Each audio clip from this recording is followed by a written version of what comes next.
ഇന്ന് നമ്മൾ അറിയുന്ന തരത്തിൽ ഇന്ത്യൻ അഡ്മിനിസ്ട്രേറ്റീവ് സർവീസ് എങ്ങനെയാണ് പരിണമിച്ചുവെന്നത് എന്നാണ് ഇന്ന് നമ്മൾ പരിചയപ്പെടാൻ പോകുന്നത്. Hello everyone, welcome to the session history of Indian administrative service. East India കമ്പനിയുടെ ഭരണകാലം മുതൽ തന്നെ ഇന്ത്യൻ സിവിൽ സർവീസിൻ്റെ ചരിത്രവും ആരംഭിക്കുന്നുണ്ട്. ഈ സമയത്ത് സിവിൽ സർവീസിനെ കോവനാൻറ്റഡ്, അൺകോവനാൻറ്റഡ്, സ്പെഷ്യൽ സിവിൽ സർവീസ് എന്നിങ്ങനെ മൂന്നായി ഡിവൈഡ് ചെയ്തിട്ടുണ്ടായിരുന്നു. നമുക്ക് ഓരോന്നും എന്താണെന്നൊന്ന് ജസ്റ്റ് ഡീറ്റെയിൽ ആയിട്ട് നോക്കാം. First one, covenanted civil service. ഇതിനെ honourable East India Company civil service അഥവാ HEICCS എന്നും പറയാറുണ്ട്. ഗവൺമെൻറ്റിലെ ഉയർന്ന ഉദ്യോഗസ്ഥരാണ് അല്ലെങ്കിൽ ഉയർന്ന പോസ്റ്റുകൾ വഹിക്കുന്ന ഉദ്യോഗസ്ഥരാണ് ഈ വിഭാഗം സിവിൽ സർവീസിൽ ഉൾപ്പെടുന്നത്. ഇനി രണ്ടാമതായി അൺകോവനാൻറ്റഡ് സിവിൽ സർവീസ്.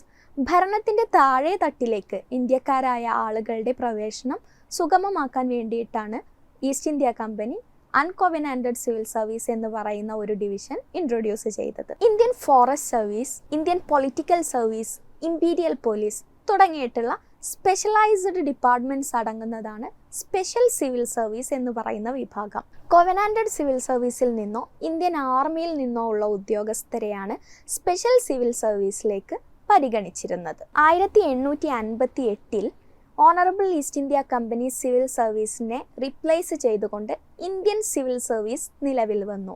പിന്നീട് 1858 മുതൽ 1947 വരെയുള്ള കാലഘട്ടത്തിൽ ഇന്ത്യയിലെ ഏറ്റവും ഉയർന്ന സിവിൽ സർവീസ് ആയിരുന്നു ഇന്ത്യൻ സിവിൽ സർവീസ് അഥവാ ICS എന്ന് പറയുന്നത്.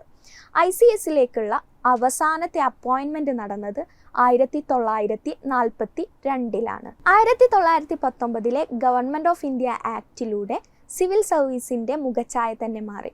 എന്താണ് ഗവൺമെൻറ് ഓഫ് ഇന്ത്യ ആക്ട്? നമുക്കൊന്ന് നോക്കിയാലോ.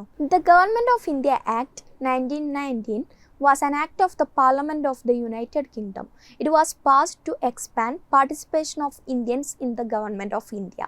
The act embodied the reforms recommended in the report of the Secretary of State for India, Edwin Mondale, and the Viceroy, Chelmsford. The act covered 10 years from 1919 to 1929. നമ്മൾ വായിച്ച പോലെ UK government 1919 government of India act പാസ്സാക്കിയതോടുകൂടി Indian civil സർവീസിനെ 2 ഭാഗമാക്കി divide ചെയ്തു. 1 all India services, 2 central services.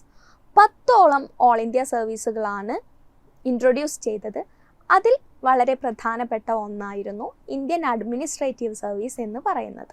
1946 നടന്ന premier കോൺഫറൻസിൻ്റെ ഭാഗമായി Indian civil service അഥവാ ICSനെ ബേസ് ചെയ്തുകൊണ്ട് ഇന്ത്യൻ അഡ്മിനിസ്ട്രേറ്റീവ് സർവീസ് രൂപീകരിക്കാൻ കേന്ദ്ര ക്യാബിനറ്റ് തീരുമാനിച്ചു. പിന്നീട് 1947 ഇന്ത്യക്ക് സ്വാതന്ത്ര്യം ലഭിച്ചു. അതിനുശേഷം ഇന്ത്യൻ സിവിൽ സർവീസ് എന്ന് പറയുന്നതും ഇന്ത്യയെ പോലെ തന്നെ 2 ഡൊമൈനുകളായിട്ട് ഡിവൈഡ് ചെയ്തു. ഇന്ത്യൻ ഡൊമൈനായിട്ടുള്ള ഇന്ത്യൻ അഡ്മിനിസ്ട്രേറ്റീവ് സർവീസ് എന്ന പേരിലും പാകിസ്ഥാൻ ഡൊമൈനായിട്ടുള്ള Indian administrative service, Pakistan administrative service എന്ന പേരിലും ഡിവൈഡ് ചെയ്യപ്പെട്ടു.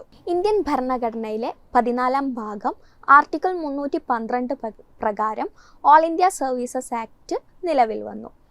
ഇതോടുകൂടിയാണ് ഇന്ന് നമ്മൾ അറിയുന്ന തരത്തിൽ മോഡേൺ ഇന്ത്യൻ അഡ്മിനിസ്ട്രേറ്റീവ് സർവീസ് രൂപീകരിച്ചത്.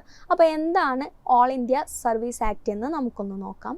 All India service act creates 2 All India services as per the Article 312 in Part 14 of the Constitution of India, namely the Indian Administrative Service or IAS and the Indian Police Service IPS. നമ്മൾ വായിച്ച പോലെ article 312 പ്രകാരമുള്ള all India service act വന്നതോടുകൂടിയാണ് Indian administrative service, Indian police service എന്നിങ്ങനെയുള്ള 2 all India സർവീസുകൾ രൂപീകരിച്ചത്. Indian administrative സർവീസിൻ്റെ ഹിസ്റ്ററിയാണ് നമ്മളിന്ന് ഡിസ്കസ് ചെയ്തത്.